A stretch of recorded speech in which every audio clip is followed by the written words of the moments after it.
Over thinking तुम्हें सबसे ज्यादा कब होती है? तुम्हारा माइंड सबसे ज्यादा लाउड कब होता है? जब तुम्हें ऐसा लगे कि तुम्हारा फ्यूचर अनसर्टेन है, या जो भी काम तुम कर रहे हो उस काम के आउटपुट्स, उस काम के रिजल्ट्स वैसे नहीं आ रहे, या फिर तुम्हारी लाइफ की सिचुएशंस, तुम्हारे फाइनेंस, तुम्हारे रिलेशनशिप्स तुम्हारे कंट्रोल से बाहर होते जा रहे हैं, और फिर तुम्हारा माइंड अपने थॉट्स के थ्रू फ्यूचर की इनफाइनाइट पॉसिबिलिटीज क्रिएट करने में लग जाता है। जैसे फेल हो गया तो, लोग जज करेंगे तो, या सब कुछ खराब हो गया तो। लेकिन शॉकिंग बात यह है, भगवत गीता में श्री कृष्ण ने अर्जुन की इसी मेंटल स्टेट को एग्जैक्टली एड्रेस किया है।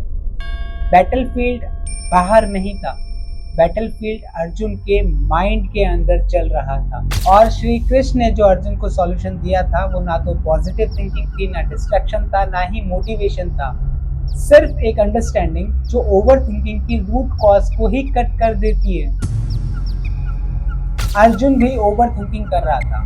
Future, loss, relationships, relatives, consequences. उसकी बॉडी शेक कर रही थी और उसका माइंड बहुत ज्यादा कंफ्यूज था, उसका माइंड बहुत ज्यादा ओवर थिंक कर रहा था। तब श्री कृष्ण एक बहुत ही पावरफुल लाइन बोलते हैं, कर मान्य वधि करस्ते माँ फलेषु कदाचना।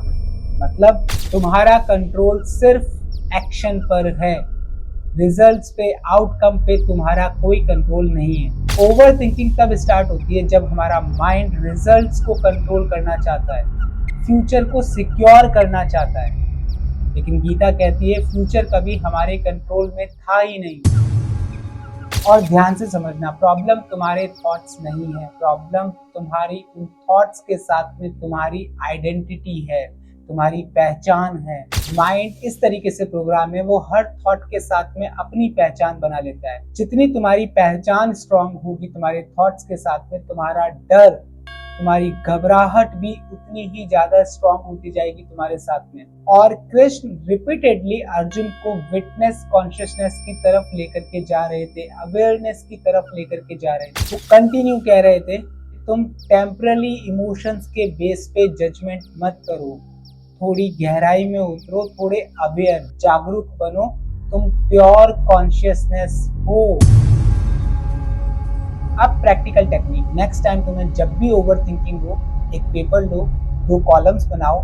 फर्स्ट कॉलम में लिखो what is in my control, और सेकंड कॉलम के अंदर लिखो what is not in my control. एक कॉलम में तुम्हें लिखना है जो तुम्हारे कंट्रोल में है, और दूसरे कॉलम में तुम्हें लिखना है जो तुम्हारे कंट्रोल में नहीं है। तुम नोटिस करोगे मिराकुलसली तुम्हारी 90% सफरिंग तुम्हारे कंट्रोल में है ही नहीं। जबरदस्ती सफर कर रहे हो उन थॉट्स को जो तुम्हारे कंट्रोल में नहीं है। और अब गीता का next important step, actions fully दो, लेकिन उसके रिजल्ट्स को, उसके आउटकम्स को अपने दिमाग में बार बार चबाना बंद करो। सच तो ये है, ओवर थिंकिंग का रूट कॉज फियर होता है। Fear of suffering, fear of rejection, fear of uncertainty, fear of losing. और कृष्ण का कोर मैसेज क्या था?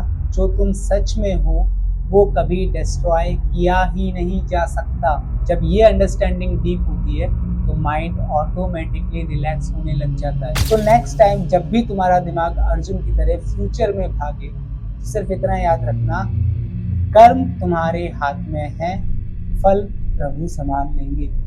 क्या तुम्हारा माइंड भी फ्यूचर को कंट्रोल करने की एडिक्शन में फंसा हुआ है? मुझे कमेंट्स में बताओ। और अगर तुम स्पिरिचुअलिटी को प्रैक्टिकल लाइफ में अंडरस्टैंड, अप्लाई करना चाहते हो, तो चैनल को अभी सब्सक्राइब कर लो, क्योंकि यहाँ एंशिएंट विजडम को मॉडर्न लाइफ कॉन्टेक्स्ट में डिकोड किया जाता है, एक्सप्लेन किया जाता है। मिलता हूँ अगले वीडियो में, तब तक आपके अंदर बैठे परमात्मा को मेरा प्रणाम।